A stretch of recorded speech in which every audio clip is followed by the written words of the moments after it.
Hello, everybody, and welcome to How to Get Noticed and Double Your Clients in 2017.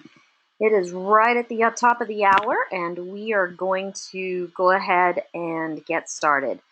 Just wanted to say thank you all for taking the time out of your life and your businesses to be on this webinar with me today. It looks like that we have several people on, and I just wanted to say thank you for spending this time with me. I know that everybody is very busy, and wow, I love seeing some names on here that I recognize. So let's go ahead and dive into this content. Just a little bit of record keeping. There is a chat section near the very bottom on your control panel that we will be typing some questions in. That is, if I can remember it, by the way, but hopefully that I do. There, and putting some information. There is also a questions tab that you will see just a couple of spaces up from that you can also put questions in as well as we go along. I do encourage you as we go along to type whatever questions you have, and actually if you put questions in the question section, it can say who the asker is so that I can actually call you by name and address it more completely. But as we go along, if you have any questions whatsoever, need further explanation on something, if I need to cover a point more clearly, if you will just put your questions in that section right there. You guys will see some important websites in the chat section that we will put up as that time approaches. And then also, if you will notice, there will also be some handouts as we go along as well that you will see in the webinar. I'll refer to a couple of different handouts that will be there for you guys. We've changed this up quite a bit back and forth, so if I make a mistake on if we have a handout or not, I will definitely clarify that for you guys. So let's go ahead and get started. Let me make sure that we're recording so that I don't upset a bunch of people. I see that May is on the call. Hi, May and Heath. Oh my gosh, and RL. There's so many people on here. Thank you guys so much for coming to support me today. And Emily and Carrie, thank you guys. Okay, let's go ahead and get started. So who is this for? You guys know that I do these webinars quite often, and what I hear a lot from the people that I coach is, as culinary business owners or chefs or whatever you call yourselves, you guys are really tired of either your business running you, not having enough hours in the day, not having a roadmap, and not making the money that you know you truly deserve. Because let's face it, if we all got to charge for the actual hours that we worked and put a dollar amount on how hard we worked in our businesses, we would all be billionaires with a B. But we're not, and hopefully this webinar will help you some with that, or at least that's my hope. A little bit about me for those of you guys that don't know me at all. Yes, that picture right there on the right is me, and I could tell you that I try to look like that most of the time so that people will recognize me, because that is my brand, which we're going to talk about later. Of course, I'm not wearing leather pants all the time, but you guys kind of get the idea. But that is pretty much what I look like all the time, and that is my favorite chef coach. Why am I even qualified to give you this webinar? Well, let's see. This year, or actually last year, oh my gosh, it seems so long ago, I wrote a best-selling book specifically for chefs who own their culinary business called So You're a Chef, Now What? It was a #1 Amazon bestseller within minutes, which, wow, completely surprised me and completely honored. I was named Chef of the Year by the USPCA last year. I was also named Chef of the Year by Fort Worth Magazine here in Fort Worth last year as well. And that says 5 successful businesses and a new restaurant company coming. Very true. I think I'm on my 6th business. And my restaurant is due to open on a very busy area of town here called South Lake, and it will be called Protein Fit Kitchen. And man, has that been challenging. I currently run 3 companies, all around culinary. I've had about 7 commercial kitchens. I'm currently in a commercial kitchen right now. We cook for an average about 30 personal chef clients a week. We have 2 to 3 caterings, well, about a week now. We used to do that a month, but our caterings have really increased. We do have some products like green smoothies and things like that. And then I work with chefs all over the country to grow their culinary businesses, regardless if you make toffee or you are a holistic provider that wants to add chef services to your offering, or you teach cooking classes. Currently, I have a staff of, right there it says 6, but I currently have a staff of about 8. So I've kind of been there, done that, as you can see. And so hopefully I can answer any questions that you might have as we go along today. Who do I help? I alluded to the fact that I help culinary professionals all over the US and Canada. I really work with chefs and culinary business owners that are looking to grow their culinary business. I don't necessarily work with new chefs that are just starting out, but if you really want to take your business to the next level, that is what I do. Chefs who have a really great food concept and need help with their dream from pretty much start to finish. And I found this passion about 4 years ago, and wow, have I seen some amazing results from some guys that you will actually see some testimonials from. But what I want you guys to know is that what we're going to talk about today, some of you guys may have heard it before, you might not have heard it before. If you can just leave with one nugget of information, then I know that all this time spent was certainly worth it for you, but certainly worth it for me as well. I love giving these presentations. I love to see and hear about your ahas, but my goal is you get one valuable nugget that you take away from this presentation today. I want you guys just to sit back and relax. I'm going to share a lot of information with you guys. Some of you guys will want to ask questions, and then even possibly take this a little bit further with me. I'm going to show you guys how to do that at the end of the webinar. A lot of you guys have been on my webinars before and know what I offer. And that offering has actually changed. I've lowered the price, and I've also added some more things to it. So if hopefully you guys will stay on to let me tell you about that.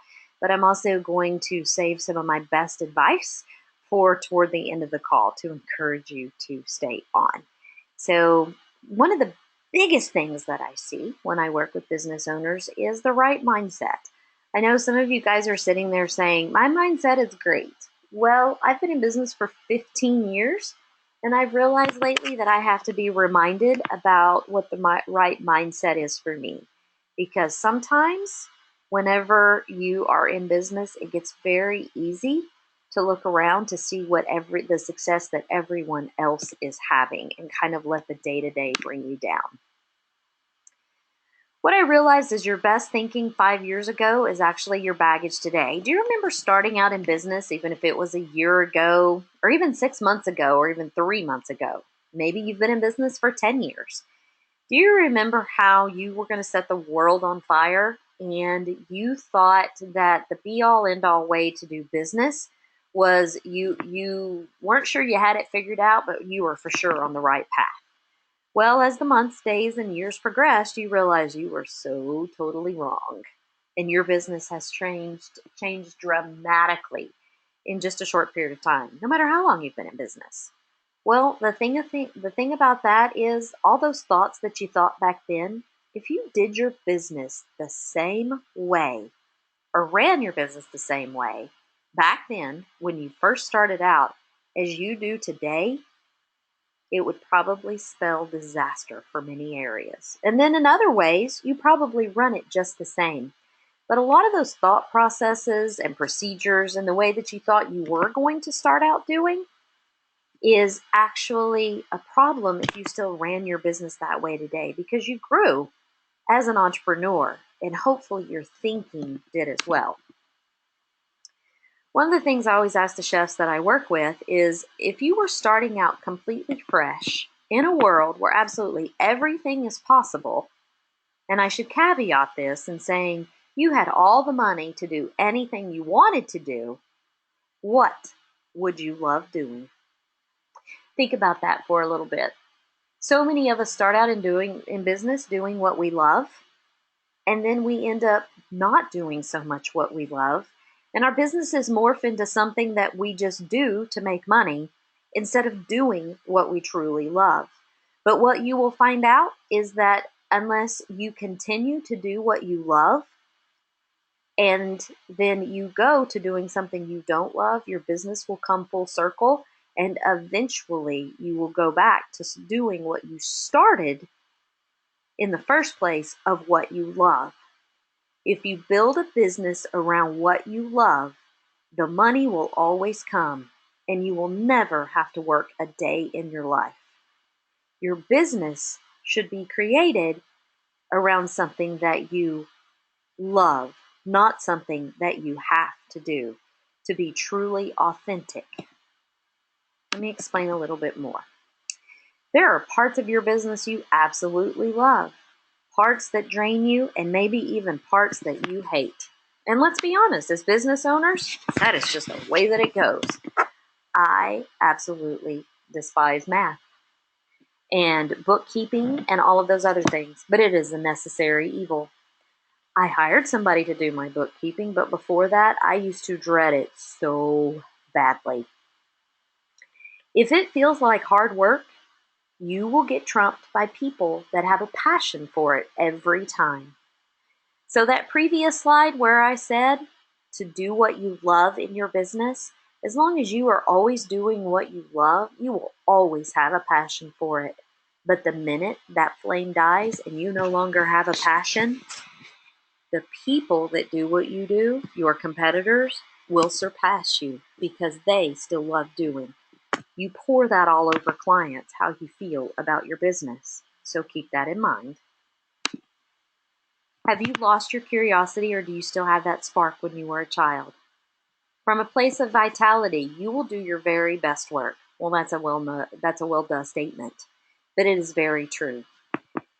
The time for you to step away from your business is whenever you start feeling like you just do not want to do it anymore, when you are starting to reach burnout. That is not fair to you, and it is certainly not fair to your clients. I've realized over the years that whenever I start dreading things in my business and my business is in chaos, the best thing that I can do is step away from my business. I actually remove myself from my business, step away from a couple of days, get my head clear, and come back. And you will be amazing at the clients that come your way and the results you can accomplish. So if your business is in turmoil, look inside you first. You have to do business from a place of vitality. That is the only way to do your best work. So speaking of vitality, there's a question that somebody asked me one time about my business. And it said, are you vital or are you functional? I had absolutely no idea what they meant by that. Well, later on, I figured out what they meant was this. And sorry about the typing and the text. When this was created, it was created on a PC, and it doesn't always translate to a Mac. So the L in vital on the right side is in the wrong place. Sorry about that. But you guys get the idea. Functional people or functional business owners are scared to take a vacation or a holiday because you will worry about what will happen while you're gone. Will you lose all your clients? Will they go see somebody else? Will they fire you because you were not there to feed them or teach them or to heal them or to cater for them or whatever it is you do? Functional people associate with people that reaffirm that life is tough. The economy is bad. Owning your own business is hard. Functional people sorry about the few typos there, guys. We did these, we kept changing these slides for you guys. We'll get those fixed. Functional people like the comfort of friends that do not push them to a new level or inspire them to grow. One of the best things that I ever did for my business is I developed a mastermind group for myself. I got together with 3 other business owners that are not in the same industry I am, and every other week we have a phone call, and once a month or once a quarter we get together and work on each other's businesses. Your friends, your family, while they're there to support you, will tell you mostly what you want to hear. But a functional business owner listens to them and doesn't want to get outside of their comfort zone. If you're a vital business owner, you love taking holidays. You know that the holiday is a way that you can revitalize and get new ideas. You associate with people that reaffirm you to chase after your dreams, to think bigger, that you can do anything you set your mind to. And vital people like friends who are go-getters and inspire them to think outside of the box. Somebody told me one time that if you add up the 7 people that you hang around, their average salaries of what you think they make, you add those up, divide by 7 to get an average of what you think their salaries are, that pretty well matches your salary or what you bring home. You'll start to share the same beliefs and ideas. But I thought it was pretty fascinating whenever I found out about averaging my friends' salaries. I'm not telling you to get rid of your friends. I'm just telling you to think about that, of who you surround yourself with. Maybe it's a family member that is a naysayer that you need to think about setting some boundaries around to make you a better business owner. You can be highly capable or you can be highly replaceable. Vital people are highly capable. Functional people are highly replaceable. You can't expect things to change if you're not willing to get out of your comfort zone. Speaking of being a vital person, that little circle on the bottom left of your screen is your comfort zone. Unfortunately, that big circle on the right is where the magic happens. You see all that space in the middle? There's no direct path there. About the only way that you're going to get from that little circle to that big circle is you have to leap. And you have to leap without a net. Part of being in business is momentum. Whenever you leap and take that big leap, it looks like there's no net. Because I can see the bottom of my screen and there's nothing there, just like I know there's nothing on your screen. Taking that really big leap is really scary. But I promise you, 90% of the people that I have worked with, that I've had them take this leap, without even starting their first call, just by signing up for some of my coaching programs, they've said the clients just started rolling in because you took that leap. You told the universe you were serious about it. So what leap do you need to take in your business? Do you need to invest in a new website? Do you need to invest in marketing? Do you need to find a commercial kitchen, but you have absolutely no idea where the money is going to come from and you're scared to death of failure? That's your white space between the big circle and the little circle. There is a path, but you have to set the intention first. The greatest thing about being an entrepreneur, whenever I heard this, was absolutely amazing. Being an entrepreneur means that if you need money, all you have to do is create an offering, market it, and then sell it, and you have money. You get that right. That's a very easy process, hard to do, but an easy process. But when you work for somebody else and somebody hands you that paycheck, they decide your value based upon what's written on that paycheck. But being an entrepreneur means that you can create any offering that you want, put it out into the world, and make money off of it. So if you need more money, obviously, and you're an entrepreneur, create a different offering. Make your offering better. Go put it on social media. Put a marketing plan around it. Go tell people about it. Create an offering that people cannot resist. That's the hard part, though. But it can be done because you have that opportunity as an entrepreneur. And guess what? Playing it safe never equaled big results. Unless you are willing to jump off that cliff that that lady is standing on, you will never see big results in your company. You have to develop your wings on the way down and trust that that net will appear, because I promise you it will. Like I said, success is determined by momentum because money loves speed. Analyzing over what you should and should not do in 2017 is only going to slow you down. I am not saying do not put some thought and some guidelines around spending your money and making decisions, but some of you guys get an analysis paralysis and you never make a decision. I can tell you I have made the most amount of money that I have ever made by making almost a snap decision. One of the things that I told the chefs the last time in the 2-day workshop whenever they were here is that um, oh my gosh, I just forgot my thought process. Let me go back. Oh yes. Success is determined by your momentum. At some point, you have to spend a whole lot more money than you're comfortable spending. And at some point, you will probably lose more money than you were comfortable losing. But if you do not push forward through the decisions of increasing your business and running your business like you should, you're always going to stay right where you are. So I want to ask you guys some questions. What is the one thing, and this is something that I want you to do some homework on, what is the one thing you did this year that you are the most proud of? This is how I start my business planning all the time for every year. Because it seems like we go day to day and we don't ever stop to think what we really accomplished this year. What's that one thing that you did that you are most proud of?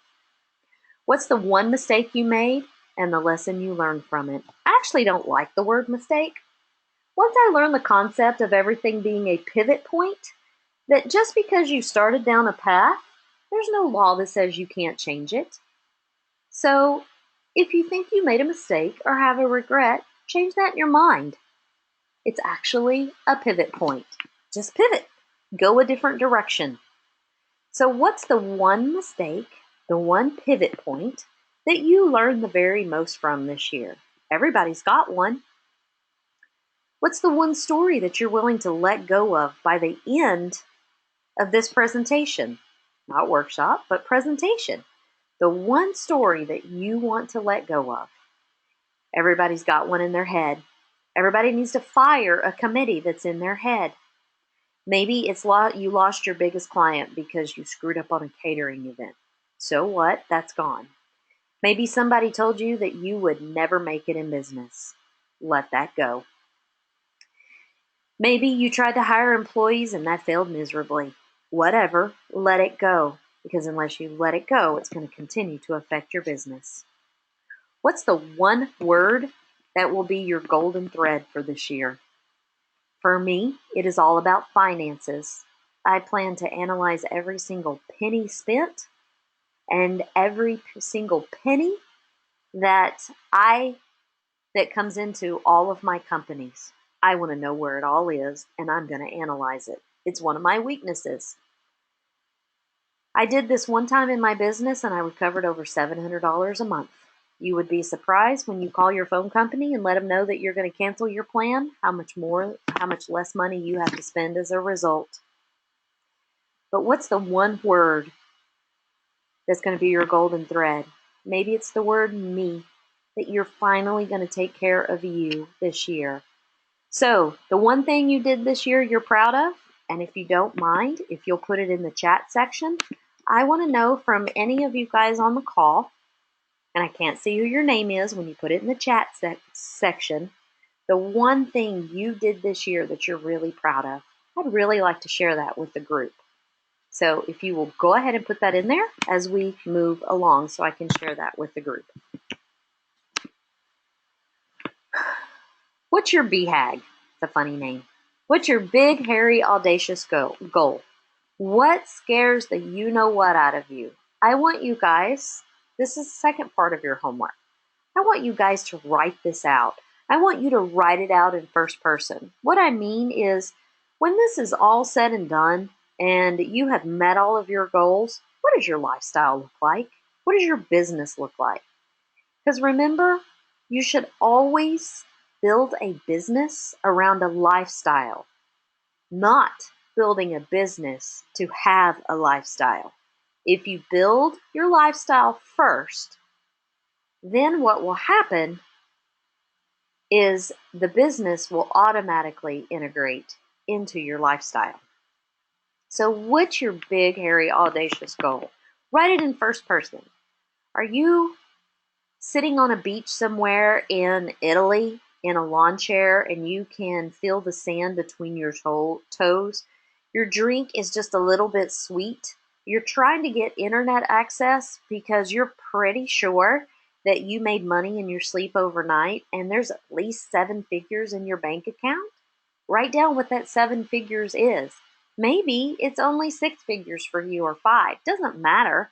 Write that down. Write down what the sound of your kids' voices are during that particular moment, what your house looks like. Write down what your business looks like. How many do you have? How many employees do you have? What services do you offer? When you get that detailed, and then post it somewhere where you're going to see it all the time. When you get that detailed about your life and your business, you open that up to the universe. You start to plan your business around that goal in mind. This is way more than an exit strategy. This is what you're working toward so that you will have to then develop a path to get there. Here's some success tips that I wanted to share with you guys. Friends should champion you and think you hung the moon. If not, get rid of them. I also want to add the word family in here. Now, I'm not telling you to get rid of your family. I'm just talking about boundaries. Remember, you surround yourself with like-minded people.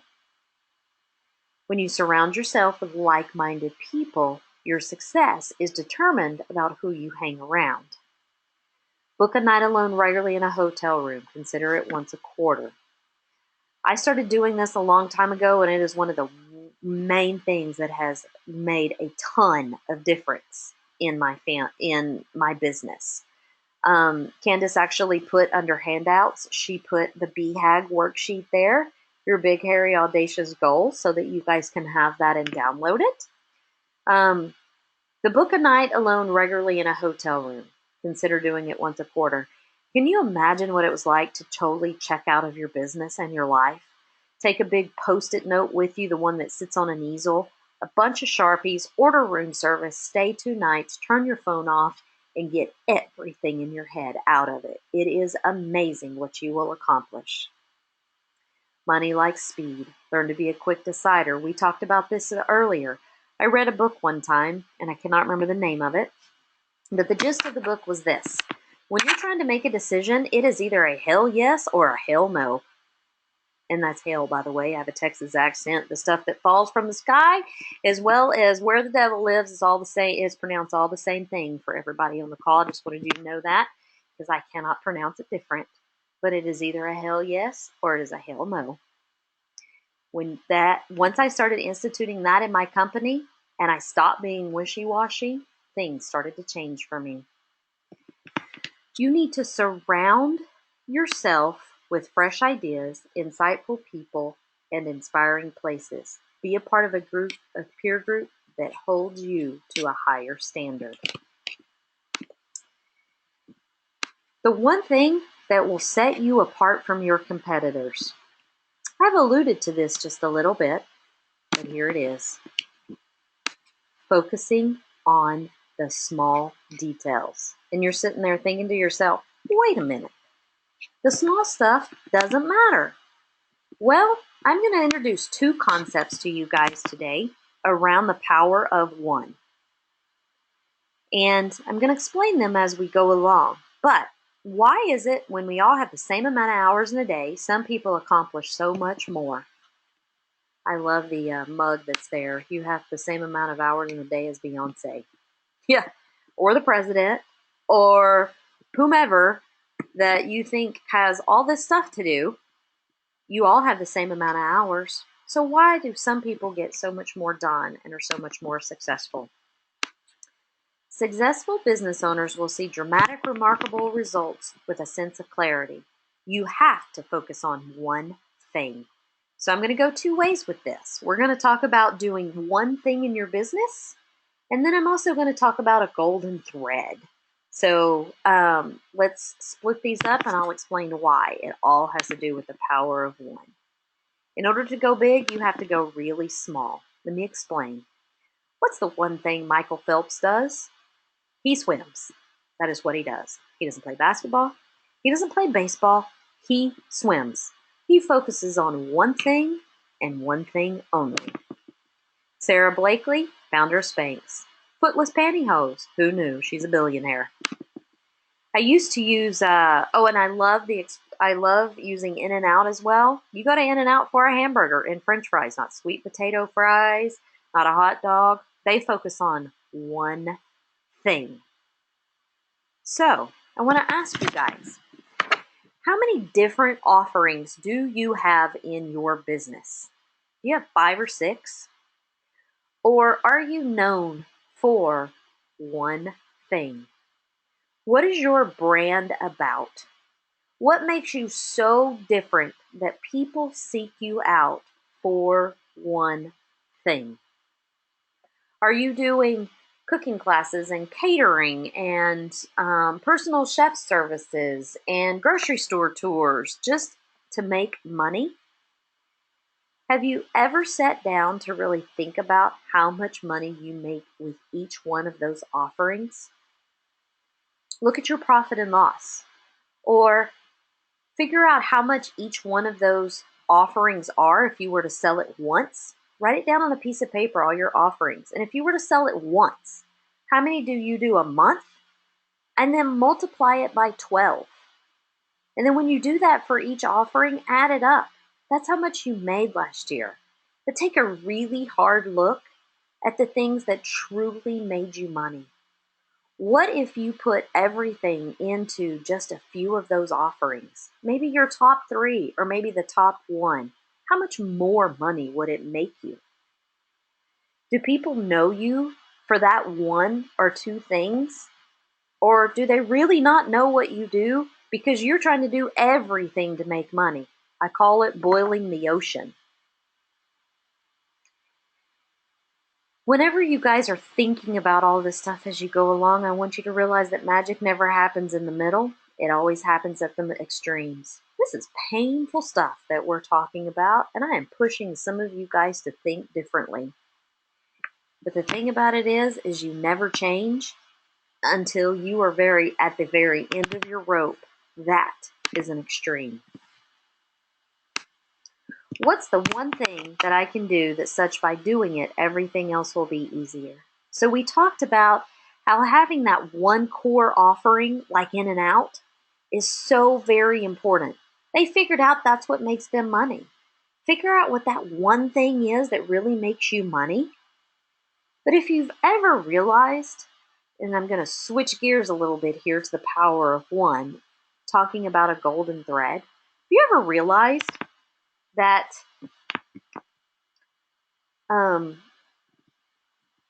whenever you're chaotic, spinning in circles, you don't know what to do next, your to-do list is a mile long, but if you'd ever take a look at your to-do list, you would realize that there's one thing that's a golden thread, that if you would do it, everything else would fall into place. Let me give you an example.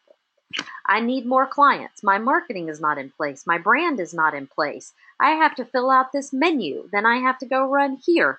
And then I have to make all of these phone calls. And there's just not enough hours in the day. Well, it sounds like that with a scenario like that if you would do your website, what would happen is it would bring you more clients. It would up-level your brand. You could then do all of your marketing so much better as a result of building a better website. Or maybe it's that you need to hire someone to help you in your business so that you can take care of all that stuff. If you really take a look at it, you'll realize that there's a thread that by doing one thing, everything else falls into place. I'm going to skip a couple of slides here because it's reiterating the same thing that we just talked about. Okay, we've been alluding to a little bit about your brand and the one thing that you're known for. I was reading a book the other day that stated that the one thing to do to have consistency in income is to really know your brand. But first, you have to know your audience. I want to share this tool with you guys. If you take away nothing else from this particular webinar, I want you to really pay attention to this tool. This tool is, you can use this, and it's called My Best Segment. If you will just Google My Best Segment, type in your zip code, and it will tell you everything about your ideal audience and your target market. We use this for marketing all of the time. So, what you can do with this is you can know the TV shows they watch, where they hang out, where they go on the internet. You can create more effective marketing strategies. How do you do that? You can see what newspapers and magazines they read. You can go on social media and like those magazines and like those newspapers, which will then connect you with your ideal target audience. Maybe there is a certain place they like to hang out in your community, which it will say that. You know where your target market is, so go hang out there too. Go do a tasting table there. Go advertise there. Maybe everybody loves wine tasting in your area. Go see where these customers are hanging out. It will tell you exactly. Maybe it's a TV show that they watch. Go like that TV show. Go friend some of their friends. This is an invaluable tool that we're giving you guys here. It is one of the things that has helped us a ton in our marketing. You know, part of your brand and part of your services is you want to create an experience for your customers. I always talk to the chefs that I work with of what is your who gives a crap factor? What sets you apart from all the other chefs or culinary businesses that you have out there? It is because you create a difference or an experience for clients. You're not just a personal chef. You're not just a caterer. You're not just a cooking class instructor. What sets you apart from all the other people out there? And sorry guys, my computer is doing weird things, and it has to do with your brand. What do you want your customers to experience? You want to pay attention to the small details, the things that make you stand out. And it's way more than just your best customer service. Again, this has to do with your brand. Maybe it's that you do want to give your clients an experience whenever you cater for them. Or you want to offer advice, not just a service or product. Maybe you want to be known as a resource in your community. What do people know about you? Oh, Candace just sent me a message on this particular slide for My Best Segment. Candace is my marketing person. She said type in zip codes they want to serve, not their zip code necessarily. So I should have made that more clear. Type in the zip codes you want to serve. Everybody has some idea of those in their area where your target market hangs out.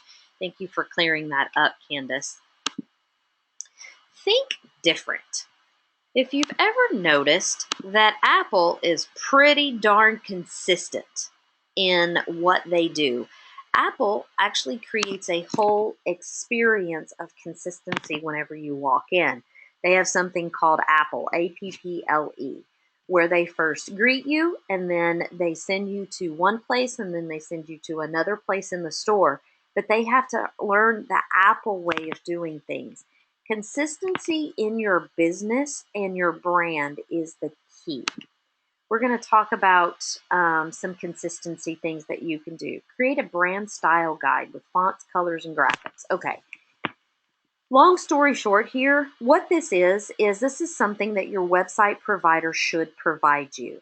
and I'm going to show you an example of mine here in just a little bit. It's about creating consistency, gosh darn it, across all areas of your business and the way you show up with people. Ask your web designer or whoever did your logo for a brand style guide. It is the pictures, the colors, the graphics, and the fonts that should only be used in your business. I'll show you an example of that. Creating templates for marketing that you use over and over again. Canva, canva.com or canva.net, I can't remember which one, is amazing for helping you to create free templates for marketing things. You want to keep the same tone and personality. If you're fun and quirky, keep that tone. You want to select blog topics that match your brand. If you're all about culinary medicine, then keep your brand around that. If you are about high-end molecular gastronomy, then talk about foam. Talk about things that have to do with that particular thing. Do not go off task. You will confuse people. Here is my brand style guide. And this has to do with Savor, not Chef Deb, but Savor, my personal chef and catering company. We only use this logo, and on the right, we only use this typeface. This is a brand. This is an example of a brand style guide. So no matter what you do or who does it for you, they can always use the same typeface as well as the same logo. As you can see on, this is an artisan menu that we do, we use the same logo and the same typeface of what I just showed you on the brand style guide. This is an example of the kitchen. Is one of the people that we follow, and if you notice, they're kind of quirky. Long live cabbage. All hail King broccoli. They have the same types of pictures. They have the same format here, and they use the same quirky titles. Brand consistency is the consistency of your income. Stay true to your brand. It is not hard to make decisions when you know what your values are. Whenever people come to you and ask you to do something for less money or a different type of food, if you know what your brand is and what you stand for, personally and in your community, it's very easy to say no. You want to stick to your core values. You don't want to change your food philosophy to make the customer happy. You don't want to compromise on your prices. And when you share video content, make sure you're consistent with who you are. Tie them into your core values of your company. This is just some of the core values that's part of my brand that I'm known for in my community. We make amazing meals that are made from scratch using only whole food nutrition. We put our clients first. We fit into our clients' lives seamlessly. We find solutions to problems and not obstacles. This is actually hanging in my office. All of my employees know it. It's my brand and it's my core values, and it's what I stand for.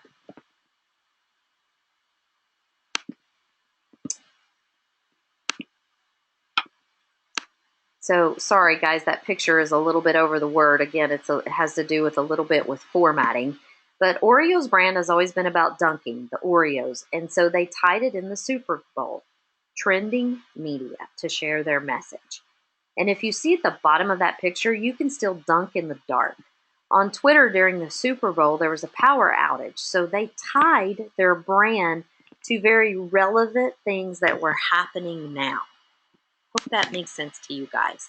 You want to expand your visibility as much as you can. Did you guys know that Google decides who you are? That's Google decides who you are.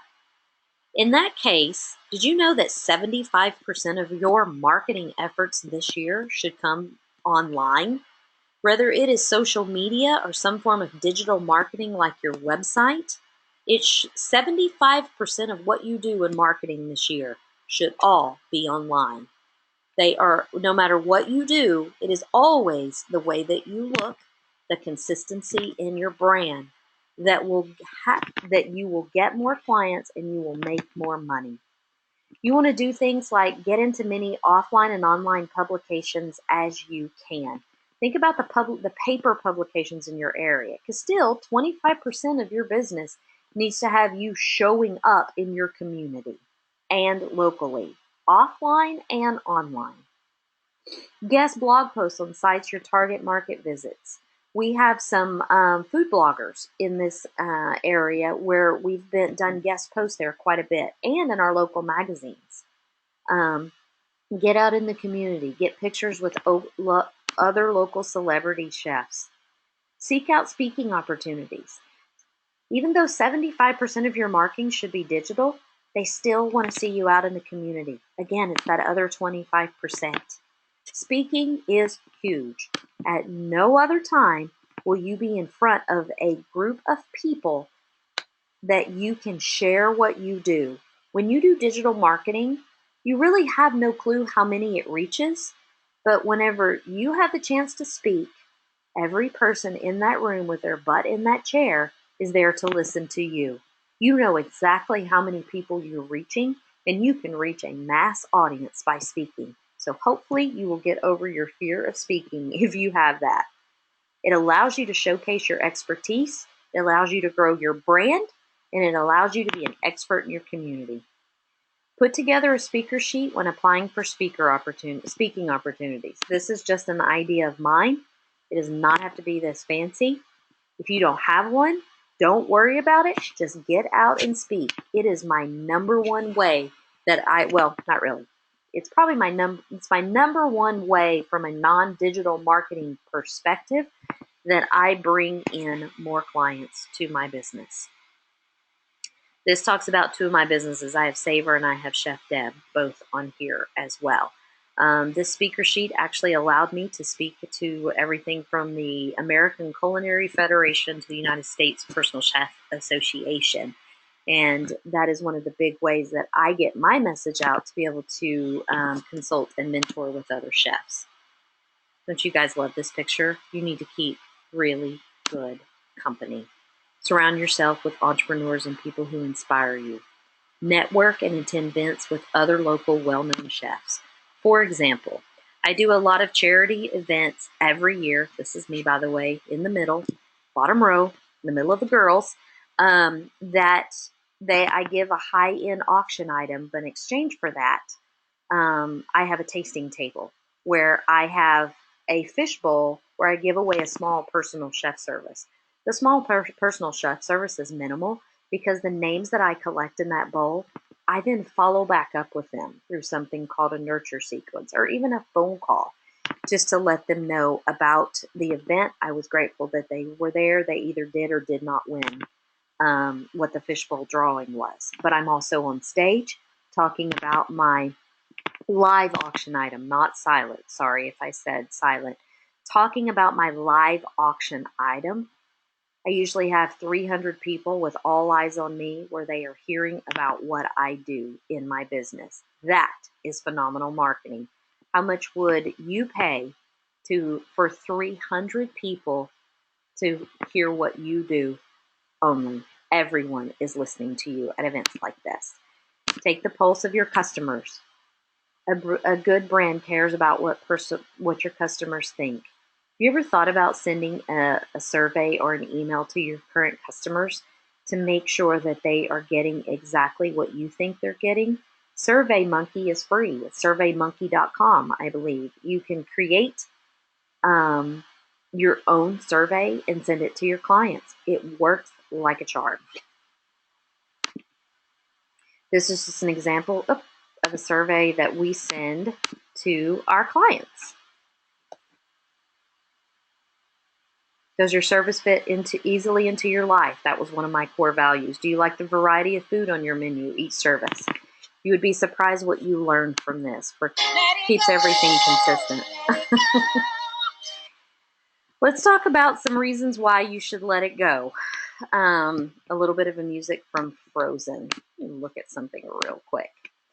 When you guys are analyzing your income streams that I talked about in your business, and this goes back to kind of the power of one.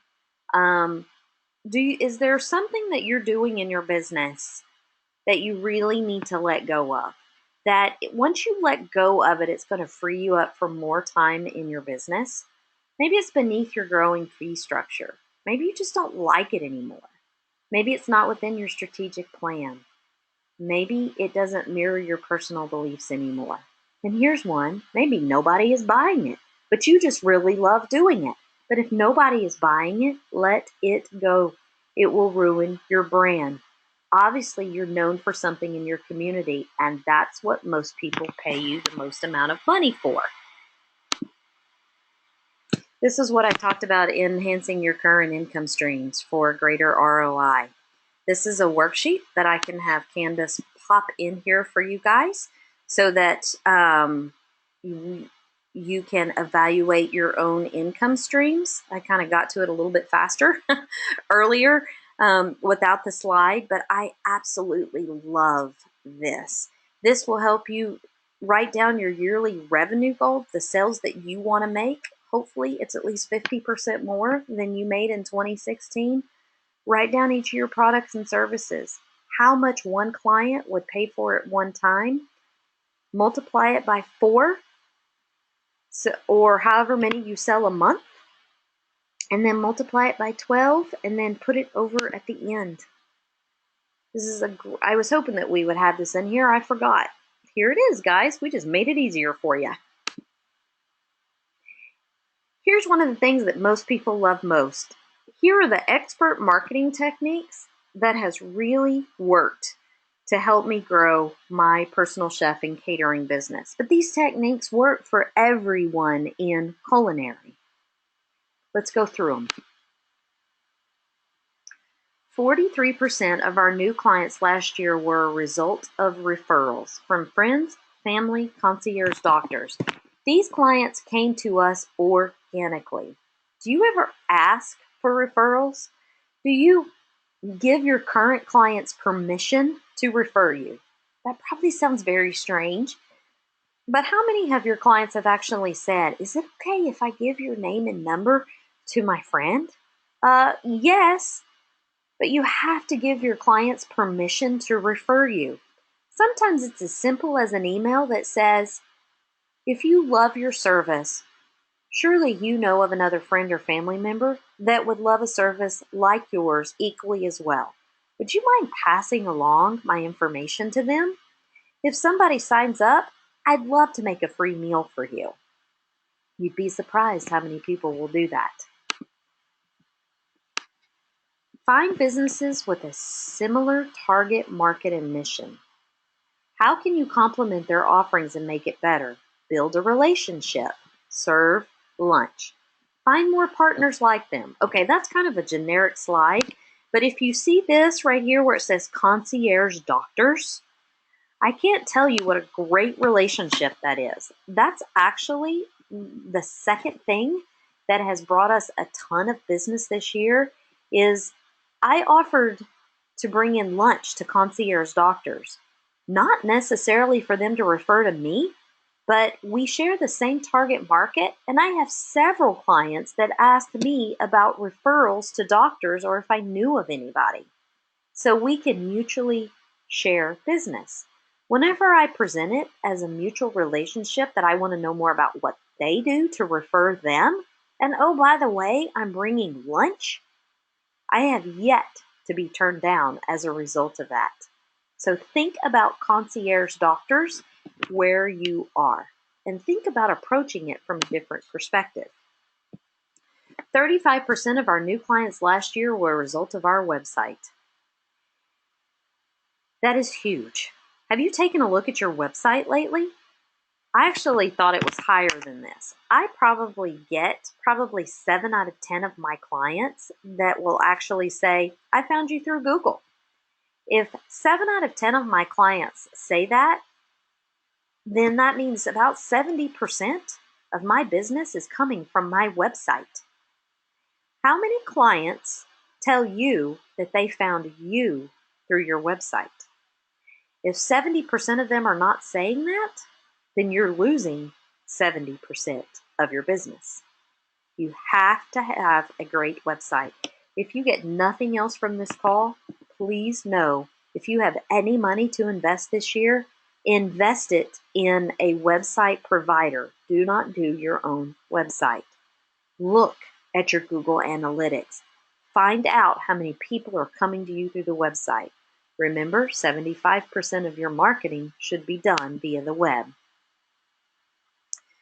Is your website built SEO friendly, like on WordPress? If it is not on WordPress, Google does not like you, period. No exaggeration.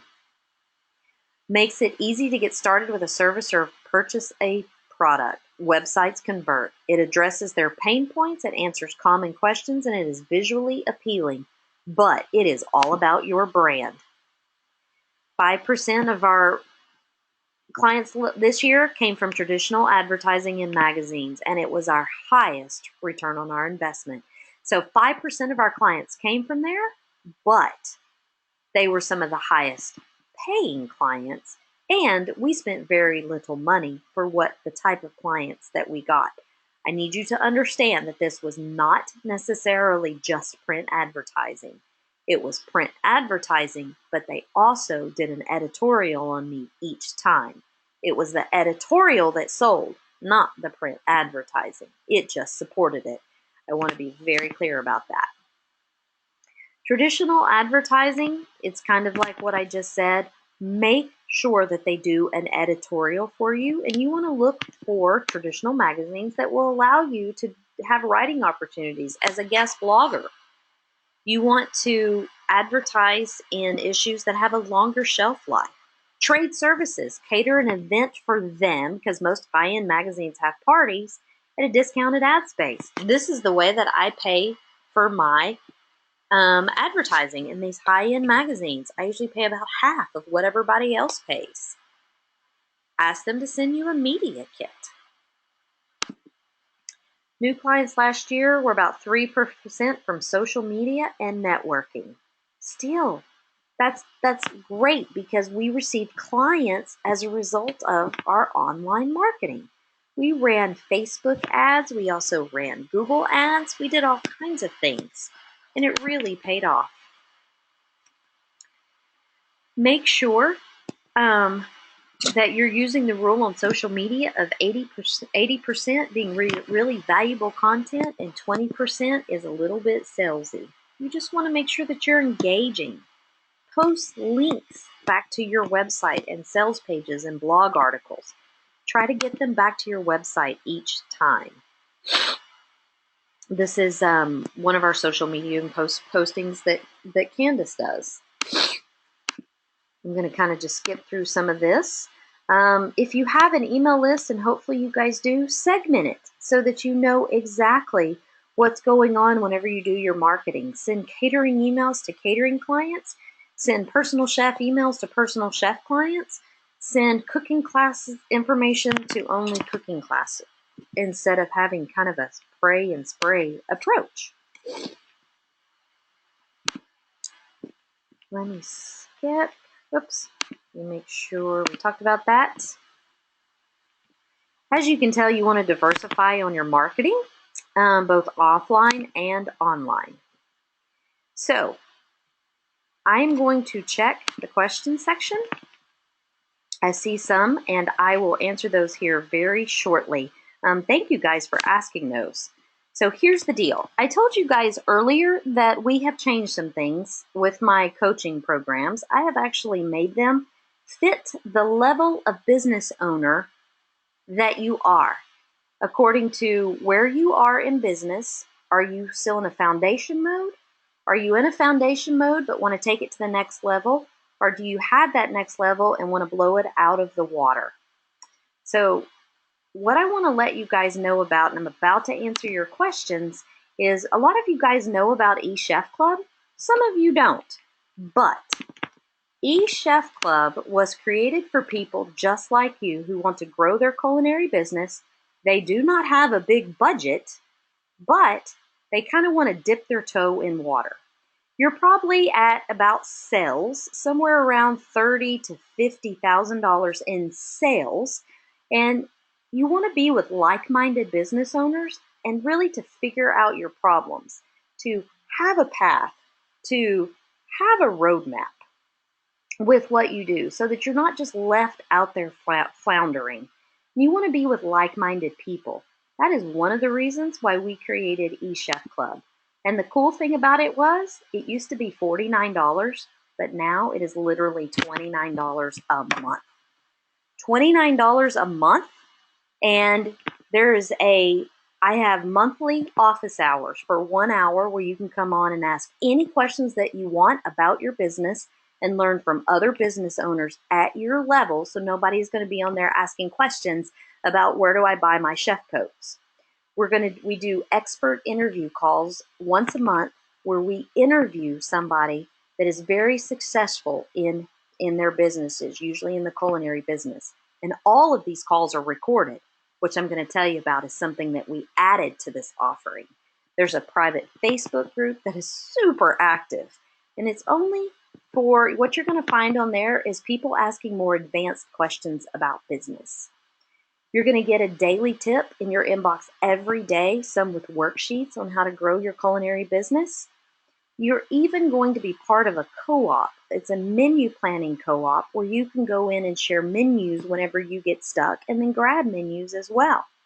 But here's the cool thing. Not only did we slice the cost of it in half at $29 a month, and you can cancel it at any time that you want to, as long as we have 30 days notice. So there's really not even a commitment there. We are going to give you access, and this is brand new, to the entire membership site. Let me explain what that is. That was only offered to my elite as well as my MasterChef members. It is every single call that we have ever had over the past 4 years. It is every Q&A call. It is every expert teaching call where we have experts that come in and teach on certain topics that you can only get in MasterChef and Elite in those two levels, but those recordings are in there. You need to know about marketing plans. That is in there. You need to know about containers. You need to know about website companies. You need to know about anything. It is all in there. You can literally grow a business like crazy just from the information that is in that membership site. This is the first time that we have opened up the full thing to all calls, all worksheets, all marketing plans, all checklists, everything you need to grow your business. Again, $29 a month. Let me find my cursor. So, joining today at the $29 price point, you got the BHAG worksheet, which we put there. We're also going to give you the marketing wheelhouse, which is also there too, so you can evaluate your income streams. And the big thing is we're going to give you a 30-minute strategy session with me. Again, eChef Club, if you sign up today for $29 a month, you can cancel at any time. You're going to get a 30-minute strategy session with me. We're going to one-on-one, we're going to plan out your business. I'm going to answer any questions you have about your struggles or your frustrations, and I'm going to put a plan in place for you. $29 a month. I want you guys to check in the chat section, which Candace is going to put the link in there now for you guys. And I'm going to go ahead and start answering those questions. If you'll go to your chat section and just click on it, you guys will be able to sign up for that. Let me click on the questions. And that link is going to be good for about 15 minutes after the phone call, just so that you guys know. Diana said, thanks for the worksheets. Patty said, I have to run to pick up my daughter from school. Will you make this webinar available offline later? Yes, you are going to get a recording of this, which all the webinars I've ever done like this are in the membership site. If you guys decide to join up for it, is this slideshow available to us? Yep, I am going to send you that, just like I said. How do I market to singles? Lunch and dinner for a week, lower price. I do not ever want you guys to lower your price point for any reason. Whenever you start doing that, the problem that happens is you start lowering your value. Whenever we market to singles, we offer them 5 meals and 2 servings or 3 meals and 2 servings. I prepare everything from a commercial kitchen, so therefore I'm able to offer a little bit lower serving where they can split it up between lunch and then they can split it up for dinner as well. And then I just put those in single serving meal containers. Whatever your price point is, that is your price point. We offer 3 meals and 2 servings with one side each at a price point of a chef fee of $175. Actually, that went up to $200 plus the cost of groceries. A lot of clients like that because I can make 6 meals in single serving containers. We also do 5 meals and 2 servings in single serving containers. I want to say that's a price. Oh, that's a price point of $250, went up to $275 plus the cost of groceries. And singles really seem to like that service. So, William, I hope that helped you. Singles are really hard to market to because the problem with it is it's hard to make a single serving of something when you might as well just make 2. So I would not suggest single servings like a 5x1 or a 3x1. It's almost not worth your time. But if you could sell them at least on 2 servings, especially if you're doing a weekly service. But I also have individuals that I do 5 meals and 4 servings with that love that just as well. And sometimes I'll put them in 2 2-serving containers and they can just pull them out whenever they need it. And then I just go back monthly. So I hope that helped you guys.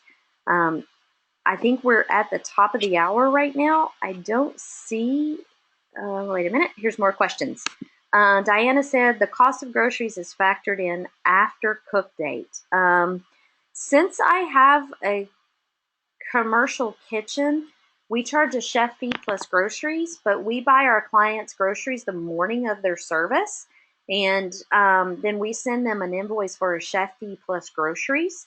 And most before we actually start cooking it. So most personal chefs across the country know what their groceries are by the time they get there to the client's homes. If you cook in somebody's homes and in somebody's home, so they just added it as a line item and then add their chef fee to it, and that's how they know how much to. That's how much they know how to pay the groceries. I don't see where I join eChef. Carrie, if you will look in the chat section, a few sections below this one, there is a link there where you can join eChef Club. You should just be able to click on that link so that you are able to join. Let me know if you don't see it, and we can certainly help you with it. Charles says, I live in a small market area that has a huge university. When school is out, there are only about 20,000 in the population. Is that too small for a personal chef service? Well, it sounds like you're kind of in a college town, so I wouldn't think that that college kids and their parents, neither one, could really pay for your services. I could be completely wrong, but I have another chef that I work with is in the same situation. And she certainly does spend some time marketing her area, especially to trying to reach parents of those kids that maybe are not eating so well while they're in school. But what has really been helpful for her is she's really built a business in the biggest town next to hers or the biggest city. That may be several miles away from you, but it really depends on the target market that is in that area. Even when it only drops to about 20,000 people population, it is your target market. Even those 20,000 people, is your target market there? Are they willing to pay for your services? Because, you know, of those 20,000 people, if every single one of them were your target market, then you don't need 20,000 people. But if that 20,000 people that are left are blue collar workers and, you know, are below your minimum of your ideal target market, then 20,000 is going to be too small. It just depends on who's left. So that's about the best way that I have to answer that question. What do you think about limiting extreme dieters? For example, people who are strict vegans or gluten-free. Does it make sense to work with a vegan personal with a vegan personal chef to refer. So what I'm going to say about that is this. If you feel like that you don't enjoy cooking for those clients, then yes, work with a vegan personal chef. If you don't feel comfortable doing gluten-free, then have a referral source for those, another personal chef that you work with. You have to have a specific brand. You have to be known for something.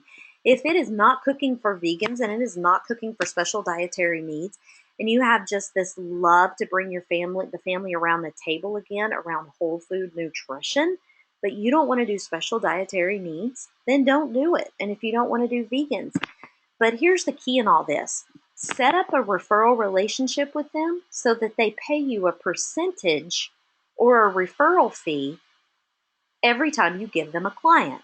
Because after all, it was your marketing dollars, your blood, sweat, and tears and time, the reason you got that client in the first place. That is worth money. So that then you can take that money that they gave you and be able to get more clients as a result of it. I hope that makes sense, Erin. If not, please contact me about it. I'm going to make sure also in the chat section that Candace here, I'm going to go ahead and just type it now. If you guys have some questions about anything, I'm going to give you guys this. deb@chefdev.com is one of my emails. And then if you guys want to take a look at my Savor site where I do my personal chef services, it is thesavorchef.com. If you guys want to look at the Chef Deb website where I do all my coaching and all my programs, here is that. But if you guys have some questions and need to follow up with me after this, please email me. I will certainly answer all of your questions. Diana says, thank you. Julia says, I joined the club. Thank you, Julia. $29 a month is a heck of a deal. Like I said, it used to be $49. I think it used to, and it even was $69 on the website, but I really listened to you guys and about what will really help you. Charles says, thanks for that. Charles says, what is a reasonable referral fee? Usually it is about anywhere between 10 and 20% of the personal chef service of the first service. Some people even say $100. I've used $100 for quite a long time as a referral fee. It's really kind of up to you, but I've seen 10%, 20% of the first chef fee, and then I've also just seen a flat $100. So I hope that helps you, Charles. Erin, thank you. Charles says, thank you. Okay, guys, I kept you guys just a little bit longer. Charles says, thank you very much for this helpful information. I'm very grateful. You are most welcome. That is what I'm here for. Certainly, if you guys can learn from my mistakes, then I have done my job, because believe me, I have made a lot of them. So thank you, everyone that signed up for eChef Club. I promise to make it worth your while. And hey, only $29 too, and you can cancel at any time. So I gave you guys all the information you need. Make sure that you guys pulled the page to sign up for eChef Club. We are going to have that open for about another 15 minutes or so that you guys can still use it then. You guys will get a copy of this recording as well. Thank you, everyone. I have to head off now to watch my son wrestle, which is one of the highlights of my day. You guys have a great evening. Talk to you later.